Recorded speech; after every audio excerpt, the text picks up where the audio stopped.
Passengers strolled through the ship in awe, confused and amazed at how so much beauty, luxury, and style could be crammed into such an elegant design.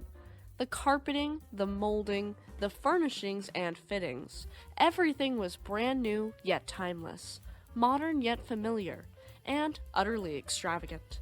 Little did they know, the ship Beautiful would go on to not only be one of the most beautiful ocean liners to have ever existed, but also one of the longest serving.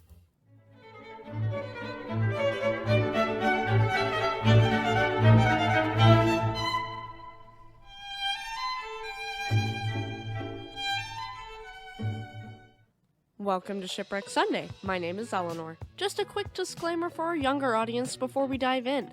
This story may be disturbing to some, so viewer discretion is advised. Okay everyone, let's get into it. This is our final episode of Lusitania Month, and it's been a blast.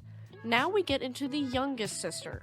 I know there's a debate on whether or not she is a sister ship to Lusitania and Mauretania, but as far as I can tell, the majority of researchers consider her a sister ship. She's very much like RMS Britannic in the case of the Olympic class. She came around much later than her two sisters, and out of necessity for a third ship to run weekly services across the Atlantic. The rivalry between Cunard Line and White Star Line was fierce, and this would lay the groundwork for the conception of Aquitania.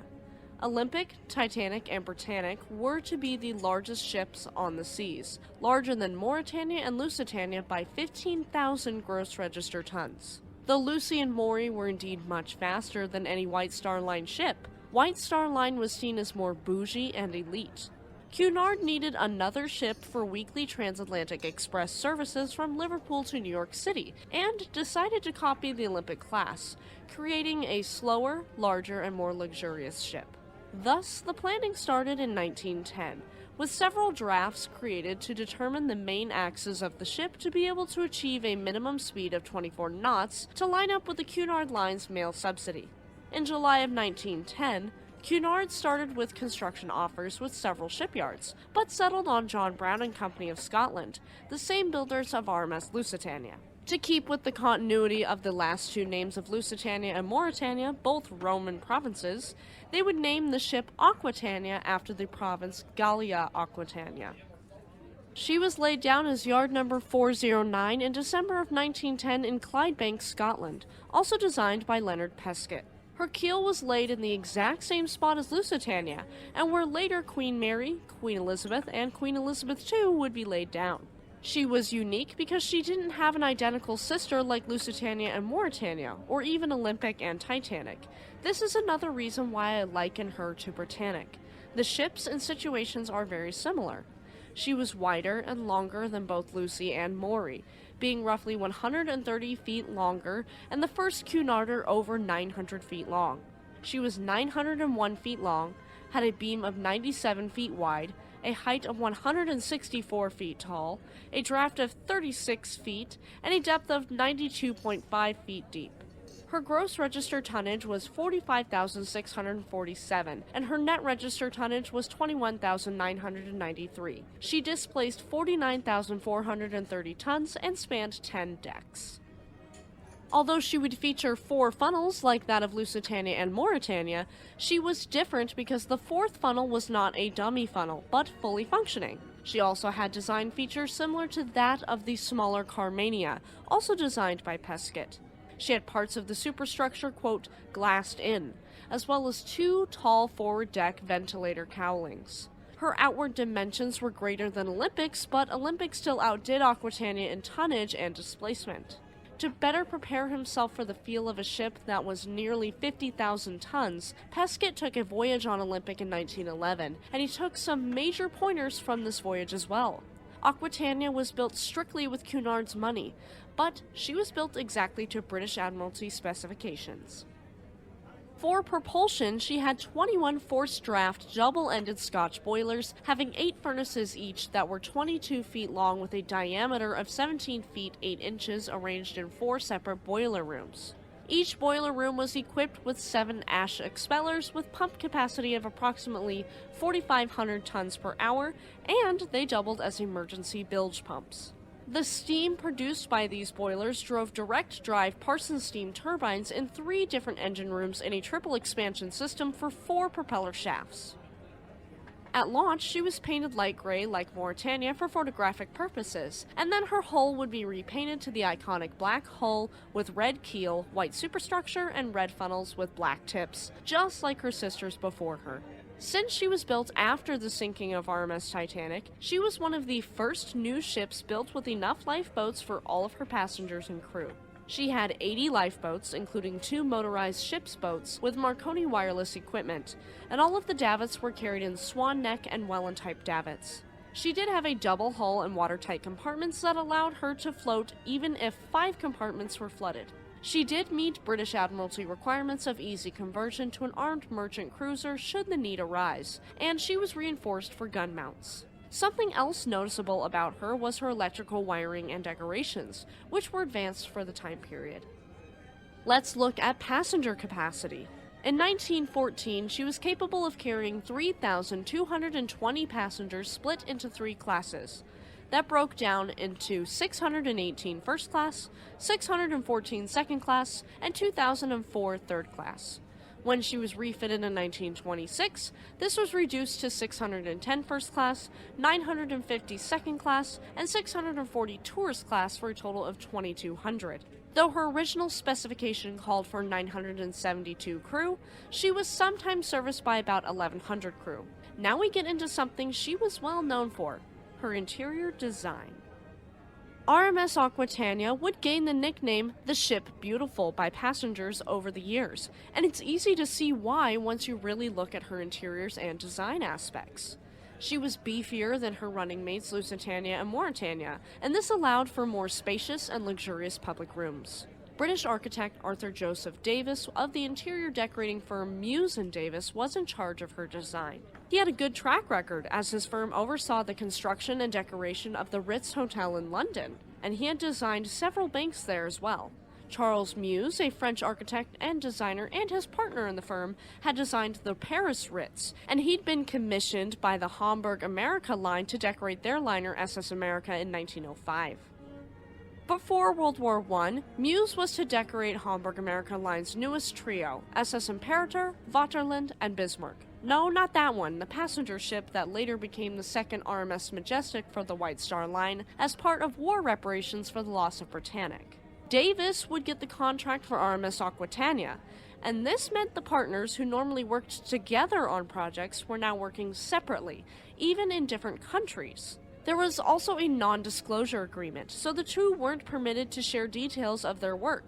Surely this was violated, but Aquitania's interiors were mostly Davis's work. Though we do have to note, the Louis XVI style dining saloon definitely had an air of Muse work, but that's also probably because the two designers were such close colleagues and had worked on so many designs together that their work were almost interchangeable at that point. Davis's gorgeous Carolean smoking room and Palladian lounge were a faithful interpretation of the style of John Webb, an English architect and scholar. Davis's work on the interiors were nothing short of remarkable, down to the finest details. As for the second class, it was remarkable. Many of the amenities provided were very unique for British ocean liners at the time. There were numerous lounges, a smoking room, a gymnasium, a dining room, and a veranda cafe. The third class even had a promenade, several common areas, and 3 shared bathrooms. All of the cabins were comfortable in each class. The first class even had 8 luxury cabins that were all named after famous painters. A lot of the first-class cabins had private bathrooms, but not all. The second-class cabins were more spacious than the average for other British ships, with room for only 3 instead of 4 people, leaving more space for each person. The third-class accommodations were an awesome expansion in facilities compared to Lucy or Maury. Most Cunarders had their third class jammed up in the bow section of the ship. However, Aquitania had spaces across the entire ship for the third class, and this included large open spaces, 3 large dining rooms, and both open and enclosed promenade spaces. Over the 35 years she was in service, her facilities would change with refits. During a refit from 1932 to 1933, a cinema would be added, and her tourist class would be reorganized in the 1920s to maximize comfort to poorer passengers. She was the ship beautiful. And you guys are the audience amazing. If you're enjoying this video, leave me a like, subscribe to the channel for more content, and let me know down in the comments section below. Alright, time to look at her career. She was launched on April 21st, 1913, having been christened by the Countess of Derby, Alice Stanley. She'd undergo fitting out, led by Arthur Joseph Davis, for the next 13 months, then moving on to sea trials on May 10, 1914. She was tested here and went 1 full knot over her expected speed, so that was amazing. On May 14th, she reached Mersey and stayed in port here for 15 days, undergoing a major cleaning and finishing to prepare for her maiden voyage. Speaking of which, her maiden voyage under the command of Captain William Turner would take place starting May 30th, 1914. Captain William Turner, as we know, would captain Lusitania when she was torpedoed and sunk. Aquitania and Turner would arrive in New York City on June 5th, 1914. There was a lot of buzz and attention for her voyage and arrival. The press saw Aquitania's maiden voyage as a matter of national prestige. However, this would be overshadowed by the tragic sinking of RMS Empress of Ireland in Quebec the previous day with over 1,000 dead. Despite this tragedy, no passengers canceled their voyage with Aquitania, even though there were a lot of strong emotions regarding the sinking of Empress of Ireland. During Aquitania's maiden voyage, she carried about 1,055 passengers, which was just a third of her total capacity.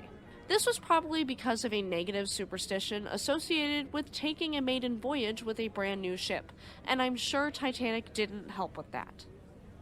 Cunard and Aquitania's crew were completely satisfied with Aquitania on this first voyage, averaging 23.1 knots, and she even had to stop for 5 hours because of fog and close proximity to icebergs. She did briefly exceed 25 knots, and despite that, her coal consumption was still lower than that of Lusitania and Mauretania. Many passengers were pleased with the voyage, stating they enjoyed it. On her return trip, she found success once more, this time loaded with 2,649 passengers, which was a new record for a British ocean liner leaving New York City. When she arrived home in Liverpool, she had some minor modifications done, taking into account observations made on her first round trip. This was normal for ocean liners on their first round trip, and that's why Thomas Andrews was on Titanic for her maiden voyage. He was going to make modifications to her once she had returned home. Leonard Pescott, Aquitania's architect, had been aboard and taking notes. These modifications would be made, and then she returned to service. In her first 6 crossings, she carried 11,208 passengers. However, as we know, the outbreak of World War I would cause the transatlantic passenger trade to come to a screeching halt, and Aquitania would be taken from passenger service for the next 6 years.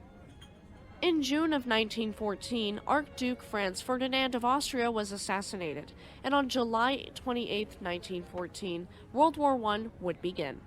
Aquitania would be requisitioned for wartime service and converted into an armed merchant cruiser on August 5, 1914, and she was ready for this from the conception of her design. On August 8th, all of her decorative elements were gone and in storage, and she was armed with guns, then heading out on patrol. Later on August 22, 1914, she'd been in an accident when she collided with another liner named SS Canadian. Soon after this, the British Admiralty found that it was far too expensive to operate large ocean liners as armed merchant cruisers, and so Aquitania would be repaired, disarmed, and briefly given back to Cunard on September 30th. She was idle until the spring of 1915 when the Admiralty called upon her again, this time asking her to transport troops. As a troop ship, she made voyages down to the Dardanelles, sometimes alongside HMT Mauretania or HMHS Britannic. Aquitania transported about 30,000 troops to the battlefield between May and August of 1915. After this, she'd become HMHS Aquitania, being painted white with a long green stripe and emblazoned with red crosses to signify her new hospital ship status. In November of 1916, HMHS Britannic, White Star Line's flagship and one of Aquitania's fiercest rivals, was sunk. After this, Aquitania returned to trooping, then being laid up in the Solent in 1917. Now in a beautiful dazzle paint scheme and under the command of James Charles in 1918, she was again acting as a troop ship, taking Canadian and American troops to England. She was often departing from Halifax, Nova Scotia, and here many depictions of her dazzle paint schemes were captured by photographers and artists, including Antonio Jacobson, a well-known maritime artist. On one occasion, Aquitania was loaded up to the brim with 8,000 men heading to Britain. During these 9 voyages, she carried approximately 60,000 men, and that averages out to about 6,666 men a voyage. It was during this time that she collided with the USS Shaw and tore apart the Shaw's bow, killing a dozen of Shaw's crew. World War I ended at the 11th hour of the 11th month in 1918, formerly called Armistice Day and now known as Veterans Day. In December of 1918, after the end of the war, Aquitania was dismissed from the military, and she'd collide with the British cargo ship Lord Dufferin in New York on February 28, 1919, sinking the ship. She'd rescue the cargo ship's crew, and Lord Dufferin was later refloated and beached. In June of 1919, she ran what was called an austerity service, meaning very plain and simple in this sense, between Southampton, Cherbourg, and New York City. In December of 1919, Aquitania was at the Armstrong Whitworth Yards in Newcastle for a refit back into passenger service. She was converted to oil burning, and this reduced the amount of engine room crew she needed. Her original fittings were dusted off from storage and reinstalled, with a brand new wheelhouse also being constructed above the original one since officers had complained about visibility over her bow. The original wheelhouse's windows were plated in, and this is visible in later pictures of her. Now we are moving into the Roaring Twenties, and on July 17, 1920, she was back in action, departing Liverpool with 2,433 passengers aboard. This crossing was a great success, as she maintained good speeds and the oil firing system was much more cost-effective for Cunard. Her arrival in New York was filmed for the 1921 documentary Manhattan, and she can be seen being pushed toward her destination by tugs. The months following remained just as successful even with the steward strike of May 1921, and at the beginning of the 1920s, Aquitania was the only large ocean liner in service for Cunard Line since Mauretania was being repaired after a fire aboard. In 1921, she crossed the Atlantic 30 times and broke a record for transporting 60,587 passengers, 26,331 of which were in the third class. This averages out to over 2,000 passengers per voyage. That's an amazing year for her, and in the following year, Mauretania returned to run alongside Aquitania and Berengaria, which was the former German liner Imperator and was paid as reparations for the loss of Lusitania. This trio was called the Big Three, and if Lusitania had survived the war, she would have joined her sisters here.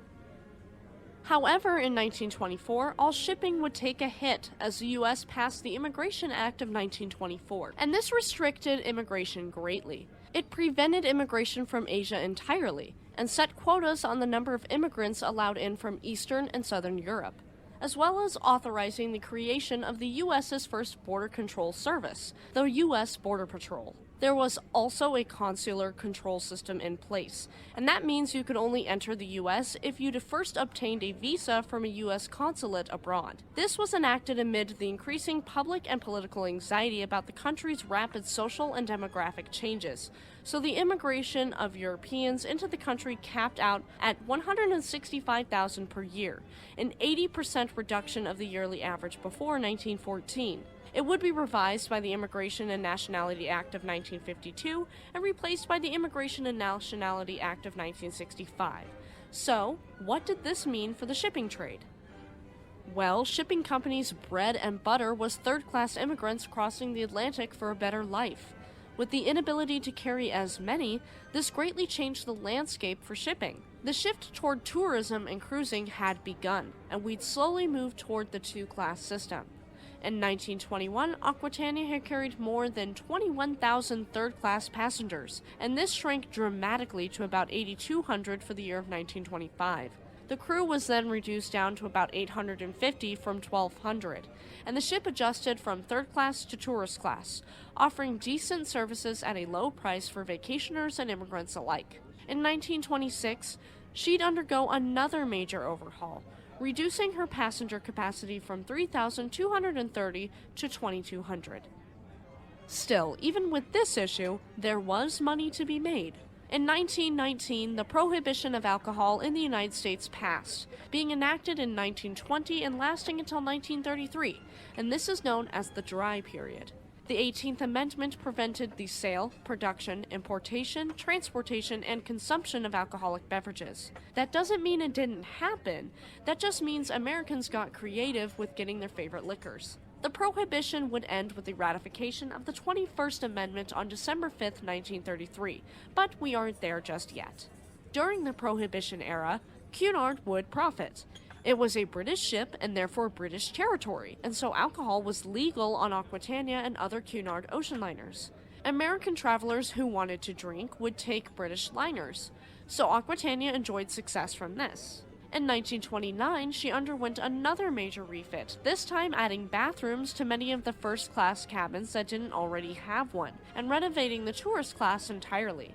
New competitors like SS Bremen entered service, and despite this new competition, Aquitania would remain popular even after 15 years on the ocean. It wouldn't be all sunshine and roses, however, as we would get to the Great Depression. The stock market in the United States crashed in 1929, plunging the U.S. and much of the world into economic depression. Ships would be affected majorly, seeing reduced passenger manifests as people struggled just to get a job and feed their families, worrying less and less about fancy ocean liners. Aquitania was in a tough spot, with only a few able to afford expensive passages aboard her now. Cunard then sent Aquitania to do cheap cruises on the Mediterranean, and these were a lot more successful, especially for Americans looking for booze cruises, growing tired of economic downturn and prohibition. SS Bremen and SS Europa of the Norddeutscher Lloyd Line also posed a problem, being they were so successful and took the blue ribbon from Mauretania and Cunard, also stealing many customers. In 1934, Aquitania only transported 13,000 passengers, and this is over half the number of passengers in 1929, which had been 30,000 total. She did still remain decently popular and was the third busiest ship in the 1930s, right behind Bremen and Europa. She'd undergo another refit to stay up to date with the times, adding a cinema in this refit from 1932 to 1933. The company would modernize their fleet still, with Cunard ordering RMS Queen Mary, but with the Depression they still couldn't finance her construction and asked the British government for help. Well, Britain's two largest shipping companies were both struggling, and the British government wouldn't step in unless the two companies combined. They would merge in 1934, and were finally able to get Queen Mary underway, and she entered service in 1936. In 1963, author C.R. Bonser looked back on time and stated that, quote, "From 1936 on, it became necessary to squeeze the maximum speed out of Aquitania in order to make her a suitable running mate for Queen Mary, thus 24 knots passages became regular." Aquitania would have another accident, running hard aground in the Solent near the Isle of Wight on January 24, 1934, being refloated later the same day. Because White Star Line and Cunard Line became one shipping company, they noticed they had a surplus of ocean liners. The older ships like Olympic and Mauretania would be sent to the scrapyard, sadly. However, despite her older age, Aquitania would remain in service. On April 10, 1934, Aquitania would have another accident in the Solent, running hard aground on Thorn Knoll near Southampton. She'd be freed the next day thanks to the high tide and 10 tugboats. With the newest Cunarder, RMS Queen Elizabeth, expected to enter service in 1940, the newspapers began speculating that Aquitania would be scrapped in 1940. Queen Elizabeth did end up replacing Aquitania on the North Atlantic route, but Aquitania did still continue to satisfy Cunard, and 1939 saw an increase in the number of wealthy passengers, making the 26-year-old ship profitable still. However, a world war was on the horizon, and Aquitania would be plunged into military service once more. The support of her passengers helped Aquitania, and the help of our patrons helps this channel. This episode couldn't be possible without our lovely patrons. Thank you all so much. If you'd like to support the channel and future episodes, go to patreon.com/ShipwreckSunday to join. Alright, time to get into World War II with Aquitania. As we know, on September 1st, 1939, World War II began with Nazi Germany's invasion of Poland. England declared war on Germany the following day, and thus Aquitania would be called upon once more. She had a troop capacity of 7,400, thus she was selected among the group of large, fast, former passenger ships capable of sailing without an escort transporting her. These ships were nicknamed monsters until London requested the term be dropped, and they were Aquitania, Queen Mary, Queen Elizabeth, and Mauretania II of the Cunard line, as well as Ile-de-France of the French line, and New Amsterdam of the Holland-America line. Lesser monsters were other ex-liners capable of independent sailing with large troop capacity that accounted for a lot of the troop capacity and deployment, especially in the early days of World War II. The plan to replace Aquitania with Queen Elizabeth in 1940 was stalled by World War II, with Aquitania awaiting her refit as a troop ship on September 16, 1939, sitting at Pier 90 in New York City, while Queen Mary, Ile-de-France, and SS Normandy sat nearby in Pier 88. SS Normandy would burn and capsize, ending the French ship's short career and sending her to the scrapyard. On November 18th, she was requisitioned by the Royal Navy and returned to Southampton.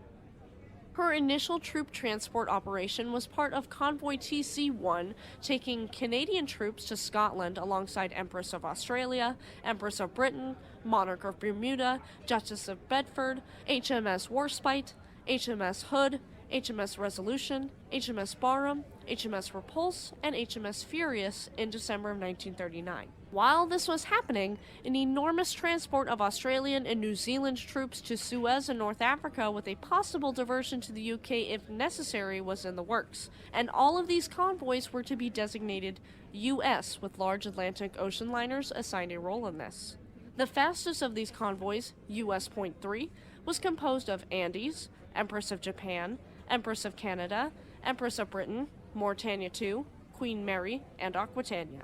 Empress of Britain, Empress of Japan, and Aquitania, loaded with New Zealand troops at Wellington, New Zealand in May, were escorted by HMAS Australia, HMAS Canberra, and HMNZS Leander to join the Australian component off Sydney on May 5, 1940. The convoy joined up with the Queen Mary and Mauretania near Sydney, and the convoy sailed the same day to be joined the following day by Empress of Canada from Melbourne, stopping at Fremantle on May 10th to the 12th before setting off for Colombo, Sri Lanka. Halfway there on May 15th, they were rerouted because of rapid German movements into France. They moved to Gourock, Scotland, through Cape Town, South Africa, and Freetown, Sierra Leone, and here the escort was strengthened by the addition of many ships, including the aircraft carriers HMS Hermes and HMS Argus, and the battlecruiser HMS Hood. The convoy arrived in Clyde and anchored off Gourock on June 16, 1940. She was repainted to battleship gray, and in November of 1941, Aquitania was in the British colony of Singapore, and from there she sailed to take part indirectly in the loss of the Australian cruiser HMAS Sydney. Sydney had engaged in battle with the German auxiliary cruiser Cormoran, and there's been a lot of unsubstantiated claims that Cormoran was anticipating sinking Aquitania, since spies in Singapore had notified Cormoran of the liner's sailing and planned to ambush her. However, they encountered the Sydney on November 19th, and both ships were sunk after a fierce battle. On the morning of November 24th, Aquitania was en route toward Sydney, Australia from Singapore when she spotted and picked up 26 survivors of the German ship, but kept radio silence and didn't pass the word on until they were within visual range of Wilson's Promontory on November 27th. The captains had gone against orders not to stop for survivors of sinkings, and there were no survivors of the Sydney. In December, war broke out in the Pacific, with Japanese advances throughout Southeast Asia and toward Australia, so defensive action was needed and forces were deployed. On December 28th, Aquitania and two smaller transports left Sydney with 4,150 Australian troops and 10,000 tons of equipment for Port Moresby, New Guinea. She was done with this and back in Sydney by January 8, 1942. And next she was to be transporting Australian troops to Singapore and the Netherlands East Indies alongside her escort, HMAS Canberra. She left Sydney on January 10th, reaching Ratai Bay on January 20th, where 3,456 personnel and civilians were transported under a covering naval force to 7 smaller ships, and these smaller ships could continue on to Singapore. Aquitania returned to Sydney on January 31st. The United States had joined the war after the attack on Pearl Harbor on December 7, 1941. And with that, Aquitania was scheduled for transport duties from the United States to Australia in February, but she needed repairs badly that delayed her. Her deep draft was hazardous in Australian and intermediate ports in the Pacific Islands, so she spent March and April of 1942 carrying troops from the U.S. to Hawaii. She then was temporarily moved to transporting troops from America to Britain, sailing on April 30th, 1942 from New York City in a large convoy that, with all of the ships combined, was carrying 19,000 troops. On May 12th, Aquitania embarked troops at Gourock destined for the war in the Middle East, leading with her convoy on June 1st. She went on independently after June 7th because of heavy weather and her greater speed. Her first stop was over the course of 48 hours in Freetown on June 11th, then 3 days at Simonstown on June 20th, 48 hours at Diego Suarez, Madagascar on June 30th, then 24 hours at Steamer Point Aden on July 3rd, and final disembarkation at Port Tufik, Egypt on July 8, 1942. Her return journey went through Diego Suarez, Cape Town, Freetown, and then on to Boston. By September, Aquitania was part of a triangular troop deployment from the United States to the United Kingdom and then to the Indian Ocean and back. Aquitania, Queen Mary, Ile-de-France, New Amsterdam, and the armed merchant cruiser HMS Queen of Bermuda transported the Australian 9th Division to Sydney in what was called Operation Pamphlet during January and February of 1943 as part of the major redeployment of Australian troops from North Africa to the defense of Australia and start of offensive operations in Southwest Pacific. By the time the Allies were ready to reclaim Europe from the Nazis in 1944, Aquitania and other monsters like her were absolutely necessary and no interruptions were allowed for their services, transporting troops to Europe regularly. Special Navy Advanced Group 56, or SNAG 56, was to become Navy Base Hospital No. 12 at the Royal Victoria Hospital, Netley, England, and they were to treat the wounded from the beaches of Normandy. This unit was sent by what were described as devious routes by train to Jersey City, and here, under cover of darkness, they boarded a ferry to the covered Pier 86 in New York, where a band played, and the Red Cross served their last coffee and donuts as they boarded NY 40, the New York Port of Embarkation Code designation for Aquitania, and she got underway the morning of January 29, 1944, with around 1,000 Navy and 7,000 Army personnel, arriving in Gourock, Scotland on February 5th. During her 8 years of military work total, she sailed more than 500,000 miles and carried almost 400,000 soldiers, heading to places as far as Australia, New Zealand, the South Pacific, the Indian Ocean, and Greece. Michael Gallagher, a renowned Cunard historian, is quoted as saying, quote, "Wartime Prime Minister Winston Churchill credited Aquitania, Queen Mary, and Queen Elizabeth for shortening World War II in Europe by a year. World War II in Europe would end on Tuesday, May 8, 1945, and in the Pacific on September 2, 1945, drawing World War II, the bloodiest conflict in human history, to a close." After this, Aquitania was handed back to Cunard White Star Line in 1948, undergoing a refit for passenger service. Her route from 1948 until 1950 would be from Southampton to Halifax, Nova Scotia. She was chartered by the Canadian government to transport war brides and their children to Canada, and this final service would create a special love for Aquitania in Halifax, where the families would disembark. Her last commercial voyage from Halifax to Southampton was from November 24, 1949 to December 1, 1949, and after serving the Atlantic for 36 years, she was pulled from service in December 1949, and her Board of Trade certificate was not renewed since the condition of Aquitania had deteriorated, and so it would be cost prohibitive to bring her up to the required safety standards, mostly fire code regulations. Her decks leaked in bad weather. Her bulkheads and funnels were badly corroded, to the point one could stick a finger in the holes. There was a rumor that a corporate lunch had been held on Aquitania, and the ship was in such bad shape that a piano had fallen through the roof of one of the dining rooms from the deck above it, but this just simply isn't true. After her final voyage from Southampton to Faslane in February of 1950, she was sold to British Iron and Steel Corporation for scrap for the sum of £125,000 at Faslane in Scotland. It took more than a year to dismantle her, and by November of 1951, the iconic third sister of Lusitania and Mauretania was gone. Her career ended with 450 round voyages spanning 3 million miles and carrying 1.2 million passengers through an active career over 36 years, making her the longest service express liner of the 20th century. Aquitania was the only major liner and largest ship to serve in and survive both World War I and World War II, and she was the last four-funneled ship to be scrapped, ending an era. Her wheel and a detailed scale model of her are at the Cunard exhibit at the Maritime Museum of the Atlantic in Halifax, Nova Scotia. Aquitania, though not as popular as her eldest sister, was still a major part of history, saving lives and moving them through time and space for decades. Her scrapping is a shame, though a much better fate than lying on the bottom of the Atlantic to rot. Her popularity has waned as time has passed, but her memory will always be alive so long as we keep it that way. And that, my friends, rounds out Lusitania Month 2024. Thank you for a wonderful celebration of these three gorgeous, iconic Cunard ocean liners. If you liked that story and wanted to hear something similar, check out our episode last week on the career of RMS Mauretania. Next week, I'll be taking a little breather and posting a compilation of the first 2 episodes of Lusitania Month for the full story of RMS Lusitania. Thank you for tuning into Shipwreck Sunday and the end of Lusitania Month 2024. Have a great week, and we'll see you next time.